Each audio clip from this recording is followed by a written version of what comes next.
Hi everybody, welcome to Economist. This is my girlfriend's brand new 2018 Mustang. It is an Ecoboost Mustang and she just got it not too long ago, and I'm here to review it in probably the worst weather ever to drive a Mustang. So this should be a fun review in a rear-wheel drive sports car. So there's a few differences between this and my previous Mustang review, which was also of my girlfriend's Mustang, but that was a 2017 Mustang, and it was an EcoBoost with a manual, and that was yellow. This one is an EcoBoost with an automatic, and it's orange.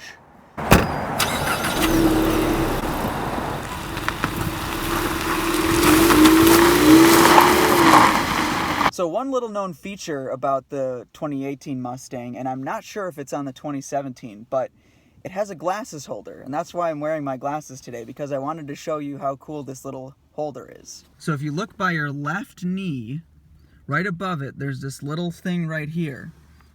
And you can press it, and it pops open, and then you have a little place to put your glasses, or sunglasses, I guess. Just pop them there. So what are the main differences between 2017 and 2018? Well, from the looks perspective, the front end has been redesigned, the back end has been redesigned. It's a refresh, fairly substantial refresh. You can definitely tell the difference, but it's not a complete redesign like they did with the previous body style. Basically, everything between the front hood and the back, in terms of body style, is exactly the same. The biggest upgrades come on the interior and in the transmission. So the transmission is now a 10-speed automatic, and it's so much better than the old Slushbox automatic from the previous Mustangs. We're going to try to figure out if it's worth it to go from the 17 to the 18. In my girlfriend's case, it was just a lease renewal, so it totally made sense. But that's not the case for everybody. So I'm going to help you guys decide if this might be the right Mustang for you. We'll figure it out. So the 2018 Mustang that I'm driving has the 2.3-liter EcoBoost and the 10-speed automatic transmission. It has 310 horsepower. It gets 21 miles per gallon in the city, 32 in the highway. The torque figures are up from the previous year by about 30 foot-pounds. So now the torque is up to 350 foot-pounds in the EcoBoost motor. So how does the Mustang drive in 2018 versus 2017? Well, that was probably the biggest surprise for me, is even though there's no increase in horsepower, there's a real increase in the sensation of acceleration. So that is mostly due to an increase of 30 foot-pounds of torque and this new 10-speed transmission. Handling-wise, there's pretty much no discernible difference that I can tell, which is a good thing, because the 2017 and the 2018 both handle very well. I would argue better than a Camaro and better than a Challenger, although I have not driven the most recent Camaro, so I can't speak for that. But of all the Camaros and Challengers that I've driven, this handles better. So I do have to say that the Mustang handles pretty well in the snow. I've been driving it around in the snow for a bit now, and as you can see, it behaves itself very, very well. The chassis is very balanced, and all of its movements are very predictable, and it favors oversteer as opposed to understeer. And for me, oversteer is always a little bit more predictable, and it's especially predictable in this Mustang. Another cool feature is that in the EcoBoost, you can now do line lock burnouts. You can now do burnouts in your 4-cylinder Mustang with line lock. It might be the most affordable new car that has a line lock these days. I can't think of any other vehicle that you can do endless burnouts with and still get away with a $31,000 car or even less. So the version that I'm driving has the cloth seats, doesn't have navigation, doesn't have Sync Connect, doesn't have a lot of the more upper end features. It's pretty basic as far as features go, although it does still have the nice 9-inch screen in the control center that has Sync 3, and the sound system is a lot better than the previous Mustang, which sounded super, super tinny unless you upgraded. Even though it's not leather seats and stuff in here, it's very comfortable. All in all, this version that I'm driving costs just under $31,000, and I think for a brand new Mustang like this, that's totally a good deal. So as far as the transmission goes, it's really, really good. The 10-speed automatic transmission is pretty great as far as automatics go, and it shifts relatively smoothly. So fun fact, Ford actually developed this 10-speed automatic transmission in collaboration with General Motors. And you'll see it on a lot of different vehicles. What's interesting is you rarely ever get into top gear in this vehicle. If you're on the highway, you might get there, but almost never you'll get in top gear. But now you have paddle shifters, and they shift pretty quickly. They shift much more quickly than on my Taurus Show, for example, which is nice, but you rarely end up using them. If you really want to shift your own gears, get the manual transmission. I think if I was buying this vehicle, I would get it with the manual.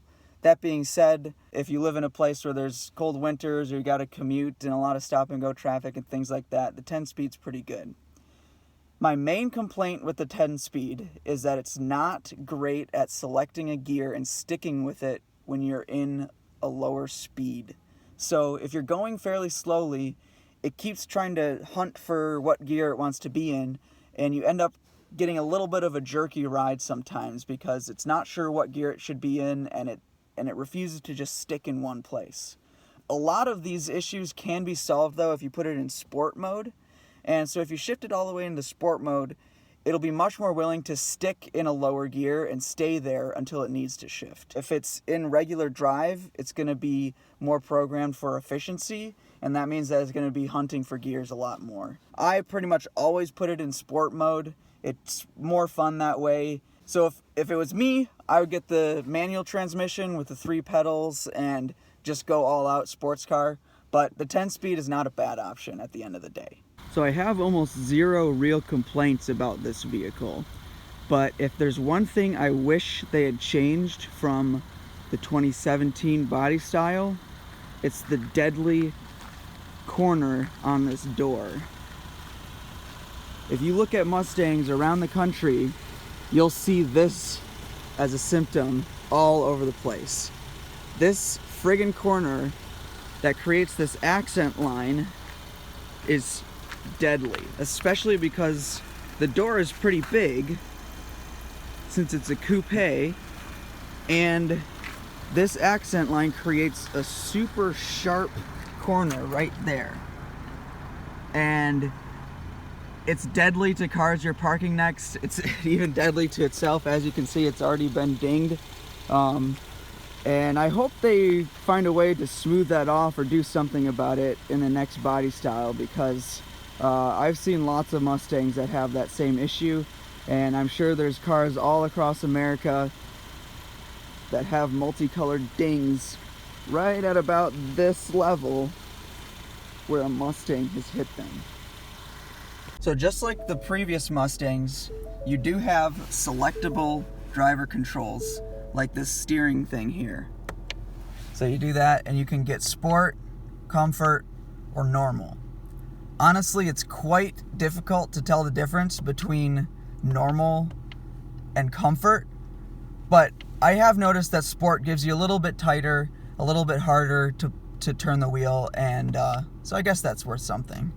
So you've probably been seeing a lot of ads recently featuring cars that have brake assist or collision assist features, and it's being heavily advertised, but pretty much every new vehicle these days is going to have it, and that includes the Mustang. It will brake for you if you're coming up to a crosswalk and somebody jumps in front of your car. It'll try to stop for you, and it'll give you a binging alert and flashing lights and things like that, and it will apply the brakes for you in case of an emergency. Most vehicles these days are starting to have that, and if it's not already a requirement by law, it probably will be soon. Just because it makes sense. If the technology is getting to the point where on a base Mustang you can have it, then I'm pretty sure it'll be universal in not too long. So the Mustang is a 4-seater, and I will now demonstrate getting into the back seat.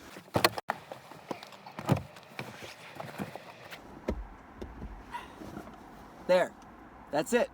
It's pretty easy. The front seats move forward and back really easily. You can control them from back here too if someone gets out and they don't do it for you. You have plenty of room back here. Honestly, I'm pretty short, so I'm 5'7", and I've got about an inch between my head and the roof here. So if you're 5'8" or above, it might get a little uncomfortable for you. I'll admit that. That being said, I mean, if you can scrunch down and you're taller, then that might work. I've had friends that are much taller than me sit back here, and they've said it's okay for short journeys and stuff like that. Now, I'm not going to recommend this, but I have been able to fit 3 people back here as well. It's not meant for that, and you shouldn't do it because it's technically not legal, but you can put a 3rd person right here if you got to get somewhere and you absolutely need to have 5 people in one vehicle. It'll work if they just sit on this little hump here. So here's your view out of the back seat. You got a nice panoramic roof there. It has decent bolstering actually. It kind of keeps you in your seat, especially if the driver is taking the corners a little quickly.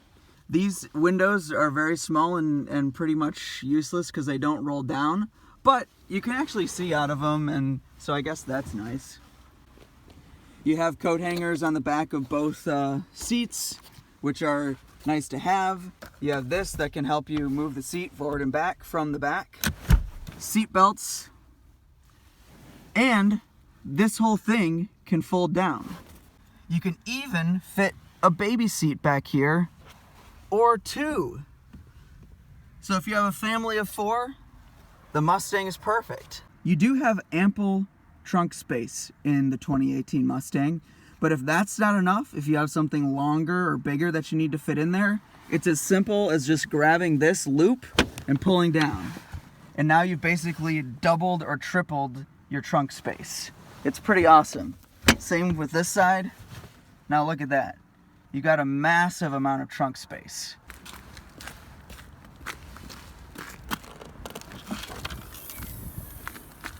Look at that. Look at all that space you have. You can see all the way to the front. Pretty amazing. So the technology features in the 2018 Mustang are top of the line. So we have this beautiful multi-touch screen, and this one doesn't have navigation, but you can have navigation obviously if you choose that option. You've got some cool apps, and if you have an iPhone, you can plug it in and use Apple Carplay, which I will now demonstrate with my company phone. I mean, most of my memories are... You've got all your apps here. I can go into my audiobooks. I can go into my podcasts. Obviously, you can go into your music. You can use Apple Maps. You can look at messages, make phone calls. It's everything a millennial could ever want. And if you're bored of this and you want to use the Ford system back at sync, you just hit this and you're back at sync. And then if you want to go back to Apple CarPlay, bam, back into Apple CarPlay. And if you don't like Apple CarPlay for some reason, then you can easily just disable it back in the settings when you go into settings and change your preferences. So the coolest tech feature of all new Fords, including the 2018 Mustang, is the ability to control your car from the vehicle. So this vehicle doesn't have Sync Connect, which is what you need in order to use all of the remote control vehicles. But I do have cars on my Ford Pass that are Sync Connect enabled. So when you go into Ford Pass, you can add your vehicle here. So here's a Mustang that I added just to demonstrate it to someone. And you'll know you have Sync Connect. Well, your dealer should tell you if you have Sync Connect. But if they don't for some reason, then it'll have this little remote right here, signifier right there. And that means you can activate Sync Connect. So you have to go through the activation process, which only takes about 60 seconds in order for it to work. And once it does, then it'll look like this. It'll fill in blue, like my Ford Fusion. So what you can do is you go back to vehicle controls. So we're going to exit out of this. You go to vehicle controls. And you can do this anywhere in the world as long as you have an internet connection. And I'm going to go to my Blue Lightning. That is my company car that I use in Houston. And I'm here in Michigan, obviously, but I can lock my car from here. I can make sure that it's locked. I can check my fuel level. I can check my gas. I can even track where it is right here. Look at that. That shows where I am right now, and that shows where my Blue Lightning car is in Houston. So that's a pretty cool feature. It may be a little bit Big Brotherish for you, but that's okay because because you can make sure that only one person can see the location, so the primary owner, and that is actually more of a benefit than a cost for me, because if your phone is on, it's probably being tracked via location anyways, but being able to find your car is a huge help. So I parked at a massive airport eco park lot once, and I lost my ticket, so I forgot where my car was parked in this giant facility. But I was able to use the GPS tracker, and it was specific enough that I could guide the bus driver straight to my vehicle within that parking lot. And so yeah, it's super easy. If your car gets stolen, you'll be able to track it. If you want to be creepy and track your teens where they go, you can do that. Another cool thing is you can set a timer or schedule a start. So say I want to make sure my car is nice and warm in the morning, tomorrow morning, I can add a start time for tomorrow morning so that it'll start up at that time and be nice and warm when I get in. Alternatively, if you live in a hot climate, you can make sure it's cooled off when you get out of work or when you get out of your house and you're going to work or whatever. Another thing is if you have any issues, you can contact a representative and they'll be able to give you roadside assistance. They'll be able to help you with the app itself if you have any issues. If you don't understand a feature, if you've heard of a feature that you want to use but you don't know how to use it, just give them a call a guide, and they're super helpful. They'll be able to tell you exactly what you need to do. So if you're buying a new Mustang, I highly recommend getting Sync Connect because it's a great feature. This is the future, guys. Like, this is how everything's going to be in the future. It's not going to be too much longer before this is my key for all things. Make sure you ask your dealer to show you how to activate it or just activate it for you, because it is pretty easy. It doesn't take very long at all. But if you're not into the whole activation thing and you don't want to have to bother with it, you just want the app to work, ask your dealer. They should be trained on how to do it and get you on the road with your little remote control for your vehicle. So in conclusion, the 2018 Mustang is a great upgrade from the 2017, especially if you're in the automatic transmission team. Then you're really going to enjoy this new automatic transmission. I think it's a lot better than last year's. You have really cool paddle shifters that shift smoothly. There is a little bit of issues at lower speed, but you're going to find that with any 10-speed automatic pretty much these days. It looks great. The front end looks way more aggressive. I think it's a cool upgrade. You can definitely tell that it's newer. It has a bit more of a meaner look. The designer of the new Mustang said that he wanted to really bring out the villain in this car, and you can definitely get that sense. The technology in this vehicle is top of the line with Ford Pass and Sync Connect, Apple CarPlay, Android Auto, all that stuff. It's got it all. The sound system is upgraded from the previous base model. If you get the base model this time, it's going to be a better sound system than the base sound system in the previous model year. Plus, you can upgrade it to a lot of different levels. You can get a premium package with the EcoBoost Mustang, which will mean you'll get all the top-of-the-line features that you could get in a GT, but with a more efficient and cheaper engine. Ford has really upped their game with this new Mustang. The options are amazing. Even though there's only 2 engines now, there's actually more options for how many different colors and wheel combinations and trim packages and tech packages that you can get in this vehicle. So you have a ton of customizability. Plus, the market for Mustangs is just saturated with all kinds of cool aftermarket stuff. So you can really not go wrong with a Mustang. I think it is by far the best pony car, the best muscle car, best American sports car in that $20,000 to $30,000 range. Not to mention, it's fairly practical, all things considered.